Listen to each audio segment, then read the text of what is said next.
தமிழ்நாடு சட்டசபை தேர்தலுக்கு இன்னும் 5 மாதங்களே உள்ள நிலையில அனைத்து கட்சியினரும் உத்தேச வேட்பாளர் பட்டியலை தயாரித்து ஆலோசனைகள் நடத்திட்டு வராங்க. அந்த வகையில தற்பொழுது திமுகவில் அமைச்சர்களாக இருப்பவர்கள் மற்றும் எம்எல்ஏவாக இருப்பவர்கள் யார் யாருக்கு திரும்ப வாய்ப்புகள் கிடைக்கப் போகுது என்ற தகவல் வெளியாகியிருக்கு. பெரும்பாலும் திமுக தரப்புல புது முகங்களுக்கு வாய்ப்புகள் தரப்பட இருக்கு.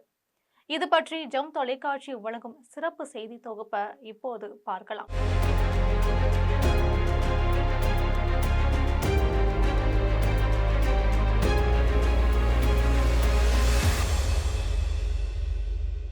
முதலமைச்சர் மு.க.ஸ்டாலினை பொறுத்தவரையில தனது பாரம்பரிய தொகுதியான கொளத்தூரில் மீண்டும் போட்டியிட இருக்காரு.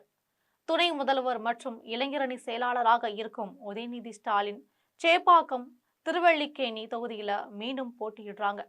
முக்கிய அமைச்சர்களான KN நேரு, அன்பில் மகேஷ் பொய்யாமொழி, TRB ராஜா, தங்கம் தென்னரசு, மனோ தங்கராஜ், சேகர் பாபு, மா சுப்பிரமணியன் ஆகியோர் ஏற்கனவே போட்டியிட்ட தங்களது தொகுதிகளில் மீண்டுமே போட்டியிடுறாங்க. பெரும்பாலான மாவட்டங்கள்ல புது முகங்களுக்கு வாய்ப்புகள் வழங்கப்பட்டு இருக்கு. பெரம்பலூரில் SS சிவசங்கர் போட்டியிடுறாரு. ஆலங்குடியில மெய்யநாதன் போட்டியிடுறாரு. திருக்கோவிலூர்ல கௌதம் சிகாமணி போட்டியிடுறாரு. காங்கேயத்துல MP சாமிநாதன் போட்டியிடுறாங்க. இவர்கள் அனைவரும் புதிதாக தேர்தல் களத்துல இறங்குறாங்க. திமுக தரப்புல செந்தில் பாலாஜிக்கு எந்த தொகுதி என்பது அனைவரது எதிர்பார்ப்பாவே இருந்துச்சு. அவருக்கு மீண்டும் கரூர் தொகுதி தான் என்பது திட்டவட்டமா முடிவாகி இருக்கு. இதே போல மதுரை மத்திய தொகுதியில PDR தியாகராஜன், சென்னை அண்ணா நகர்ல கார்த்திக் மோகன், மன்னார்குடியில TRB ராஜா ஆகியோர் போட்டியிடுறாங்க. ராசிபுரம், ரிஷிவந்தியம், சங்கராபுரம், கீழ்பெனாத்தூர் ஆகிய தொகுதிகளில் புதுமுகங்கள் போட்டியிடுறாங்க.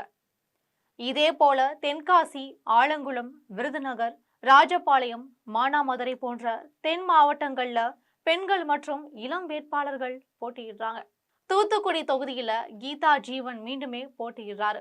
ராதாபுரத்துல அப்பாவு போட்டியிடுறாரு. அம்பாசமுத்திரத்துல பிரபாகரன் போட்டியிடுறாரு. ஈரோடு கிழக்குல சந்திரகுமார் போட்டியிடுறாங்க. சங்கரன் கோவில் தொகுதியில ஏற்கனவே MLA-வாக இருக்கும் ராஜா தான் மீண்டுமே போட்டியிடுறாரு. இதற்கு இடையே கமல்ஹாசன் தலைமையில இயங்கி வரும் மக்கள் நீதி மைய கட்சிக்கு 2 தொகுதிகள் ஒதுக்கப்பட்டதா தெரியுது.